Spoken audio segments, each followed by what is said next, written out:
Hey, welcome to another edition of Legal Quilts. Yes, I'm very far away today and there's a reason. We're going to be finally doing the quilt sandwich on the double Irish chain quilt. I was going to do this on a much smaller baby quilt, but I ran out of batting and I didn't want to do Franken batting. We might do an episode on Franken batting, and if you want to see that, just leave a note in the comments and I'll make sure to schedule one. So, first thing you have to do when laying out, so we're going to do it with the big one and hopefully this all works, and this is going to be loads of fun, I think. So we're on my living room floor, couldn't do it outside with the baby quilt on the deck table, which is much better because we're expecting a big rainstorm. So it's been one of those days. So the first thing is you have to get batting or backing. I like to buy my backing the 96 108, the wide backing. That way I know I've got enough and you don't have to buy as much. It's a little more expensive, but when you look at how much you need to buy versus how much you need to buy the regular 42-inch width, it's really not bad. It comes out to probably comparable. And one thing is, with using the wide backing, you get a nice smooth back. There's no seams you have to quilt around, or that the person putting the quilt over them won't feel. That's a personal thing. If you like to piece your backing, more power to you. The lasagna quilt has a piece backing, but that was because it's scrappy, and I went scrappy with the backing too. So for this quilt, I chose, as you can see what's holding in my hand, this rather interesting print. I was kind of going for peacock feathers but couldn't find it, but I like this flowery one that kind of has looking feathers on it. So that's what we have. So that's what I'm going to use. All right. So the first thing you do is you got to lay out your backing, and you do that, as you can see, right side down. You want wrong side up because you're basically making the quilt just as it would be if it were laying on a bed or something.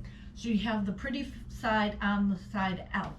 There's other methods of putting your quilt together, like the pillowcase one where you flip it over. That's a little different technique that we're not going to do today. And I used to do that before I learned how to do binding, because that's kind of self-binds. So we're not going to do, but we're doing this method. So you start with your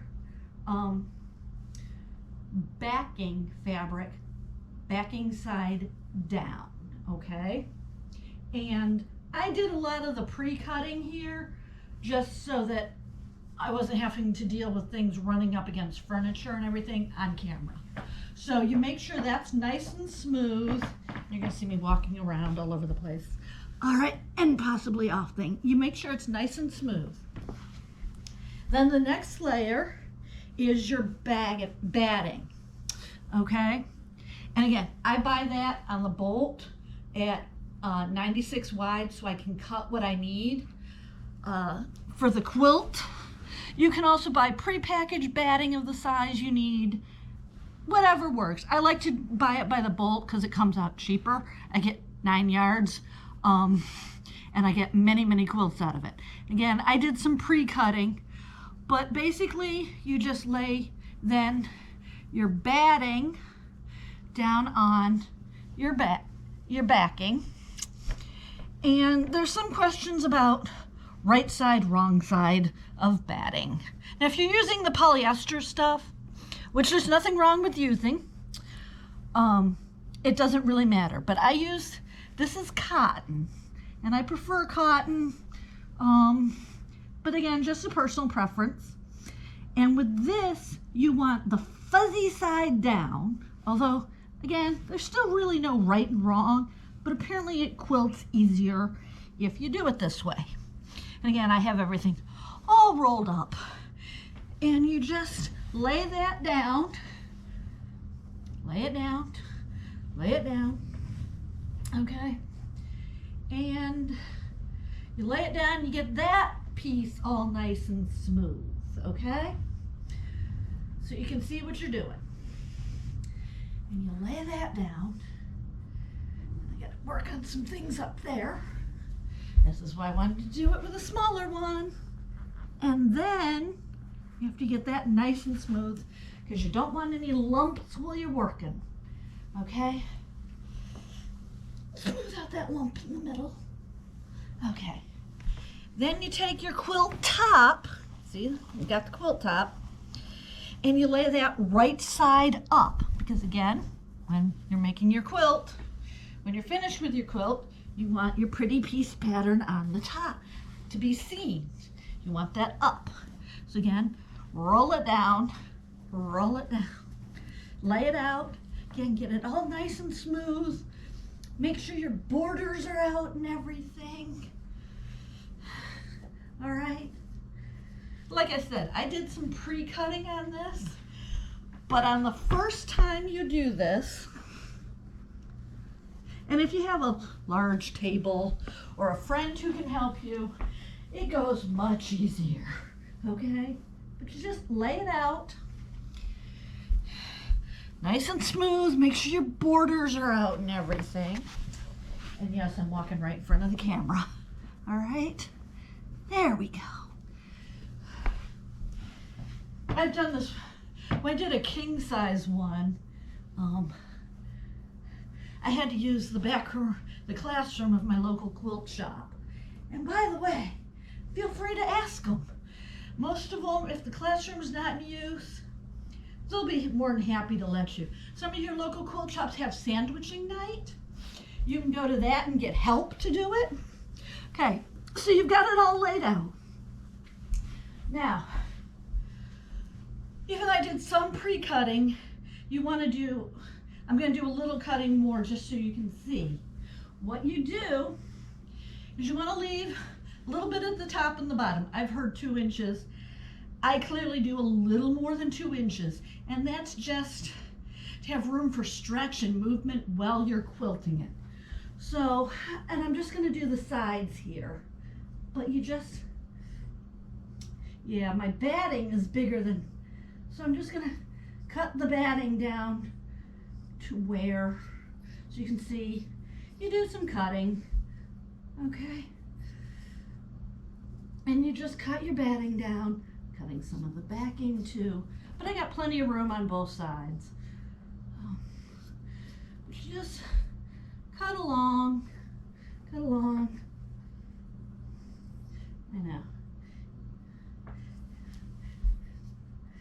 Just cut your sides to the room you want. Again, you want backing and batting to be a little wider than your top, just in case your top's not all stretched out properly or it moves while you're quilting, okay?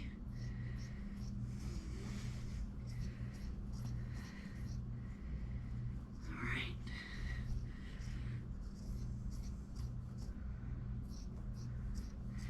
And I don't know if I'm on camera here, but what I'm doing is cutting the side on the, as I'm looking down on it, on the left side a little bit. Okay, that's that. And then you do this, I'm going to do the same thing on the other side. And the reason I'm doing this on camera is for the next step, and also so you can see. So all you do, just cut. I'm using my Kai scissors, the dress shears. They cut fabric a lot better than they cut batting, which is the other reason I like the cotton. It does cut better and easier than the than polyester. But again, if you buy prepackaged polyester, you don't really have to cut it until you're done quilting, because it's usually big enough, but you might need to. Just find a pair of scissors that work and go to town. All right, not quite cutting them. And they don't have to be the same size. As long as you're sticking out from the quilt top, your batting can be a little longer or your backing can be a little wider. It's okay.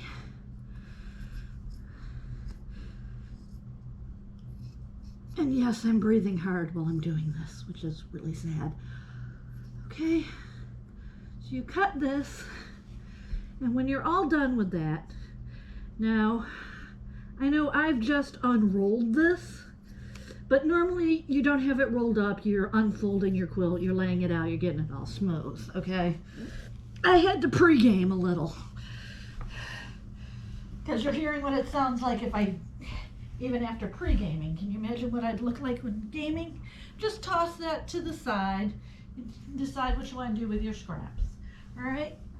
Now, you saw it was all rolled up when I started. Done with the scissors. There's a reason for that. It goes together much more easily if you then, because we're going to baste it, okay? Now if you do pins, you're already laid out, you can just pin it. If you do sewing, you can already do that if you're sewing. But we're going to do spray based, okay? Which I like, makes life a little easier.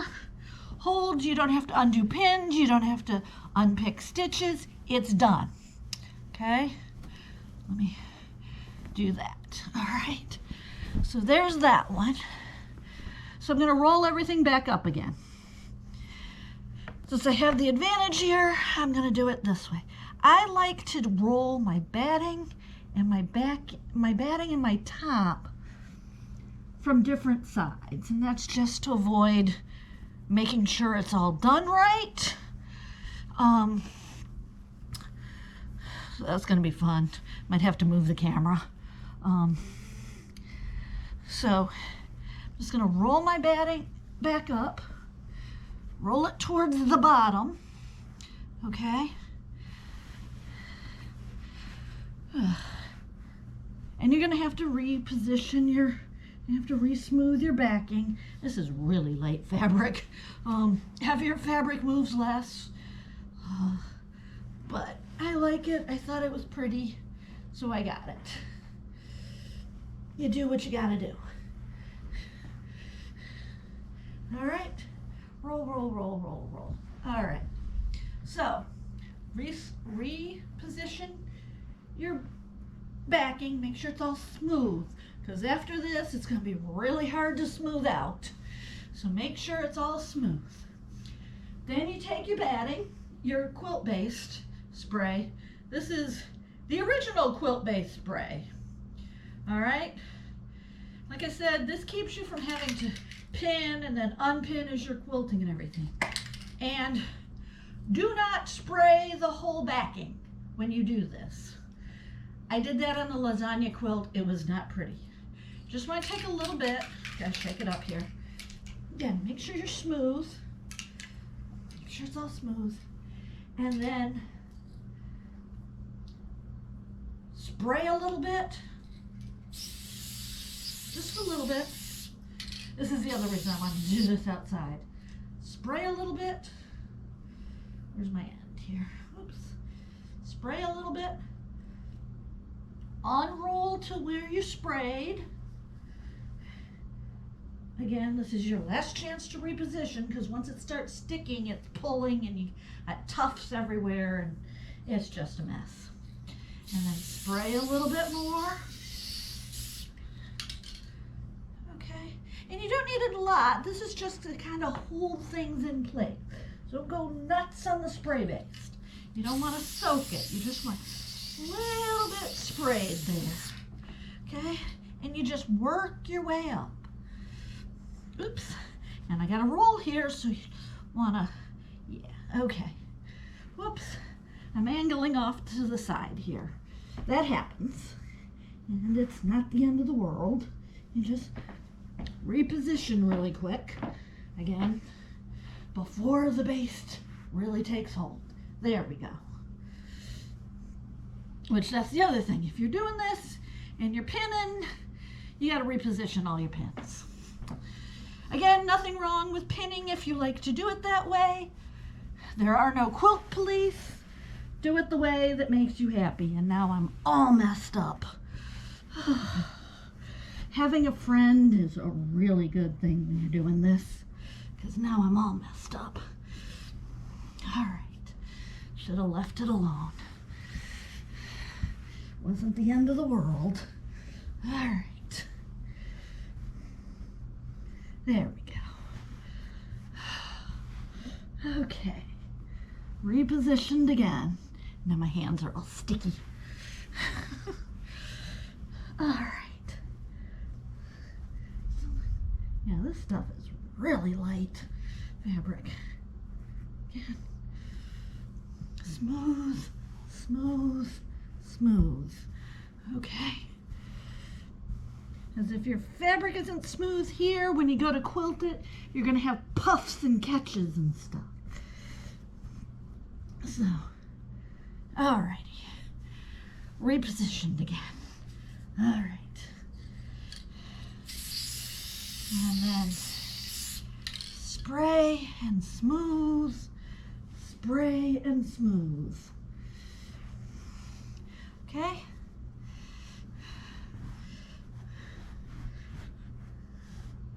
Alright. Almost done. And just do the top there. Go.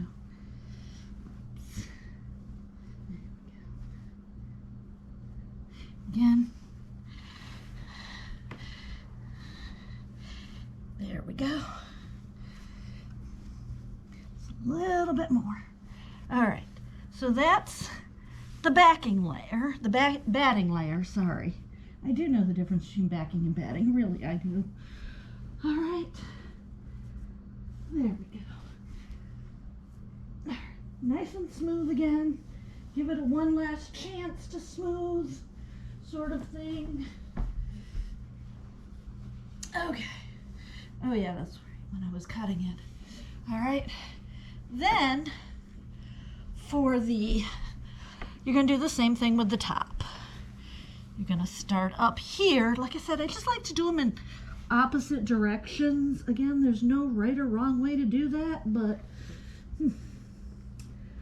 it's just a way to kind of make sure you're smoothing as you go. Okay, so you start at the top and spray a little baste. And make sure your quilt top is centered so that you're not hanging off either way. This one, it matters, okay? Give me a little. And you started at the top where you wanted, you know, with a little bit left over at the top. So I probably sprayed a little high. And again, smooth as you go. Smooth as you go. So it's nice and smooth as you work on it. Oh, come on. All right.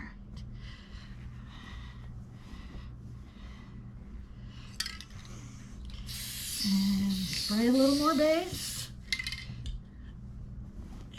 Usually I'd be facing the other way rolling, but I decided y'all didn't want to see that view of me on camera. So I'm having to like roll down, roll back up. It goes much smoother if you're facing the other way. All right, but again, keep smoothing. You don't want lumps and bumps. Okay. That's the key, is smooth as you go as you roll it down. Some people use pool noodles. I could never get that to work because the quilt was longer than the pool noodle. And it would then stick and then hang off, and then the ends weren't right. There we go. The ends weren't right, and that wasn't good. So having to figure this all out. There we go. Again, smooth. And here's the thing with the spray based, it wears off or you can wash it out. So you can just pretty much put it on and forget it.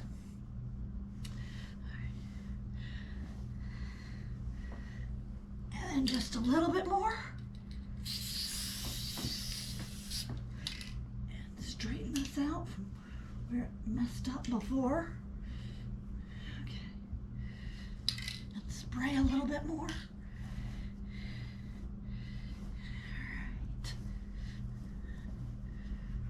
All right. And the good thing about that is if it gets crooked or something doesn't work out, or you've got a lump, it's easy to smooth it out. It really is. You want to try not to, but it'll wear away, or you can just wet that spot and restart over and move things around. Just a little bit more. Ugh, hands are all sticky. All right. Let me just get this little bit here.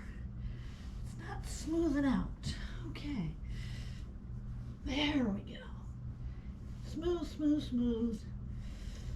Smooth it all out. And you're done. You're sandwiched. It seemed like a lot of work. Also, while you're doing this, especially the first time you lay it out, you know, to get your cutting down so you're not working with lots of extra stuff you're just going to remove anyway, look for any repairs that need to be made. If you've got a seam that's already starting to break, something, get that now, because once you start quilting and you've got all 3 layers, it's a little harder to repair. Now you can just repair any seams really quickly, because you can still get to the top and you can get to the back of the top here. But once you've got this layer on, you're stuck. It's a lot harder to do. But that's it. That is how you sandwich a quilt. It looked like it was hard, but it wasn't. I'm just really out of shape. But it's all flat, it's smooth, it's ready for quilting, which we will do next month. I'm so excited about that. I got a great pattern picked out. So that's Legal Quilt. Don't forget to check the QR code at the end. I'm also going to start putting the links in the show notes. Please go to buy me a cup of tea at Coffee to help me support, keep making these videos. Like, subscribe, share, comment on these videos. Watch hours are really important. Subscriptions are really important here. And of course, if you could buy something at my web store, again, that's all on there. Work in progress. Winter is coming to a close. I'm so thrilled I finally finished this quilt. Okay, it's not quite done, but we're gonna have it done. And I'm so glad we got this far. And then I've already got so many ideas for scrap summer. It's really gonna be great. But next month, when we pick up our series, we're gonna be quilting this. The next episode is gonna be May 6th. And that is also the coronation of King Charles III, and I'm going to be up all night watching that, and then I have some things to do during the day. So that might be a quickie episode. I've got a couple ideas of what we might do for it that don't require near as much work as this. But that's where we are. I hope you're learning things. I hope you're enjoying this. Remember, quilting should be fun. And yes, I had fun even though I looked like I was panting and about to die. It's still fun. And there are no quilt police. So I'll see you next time.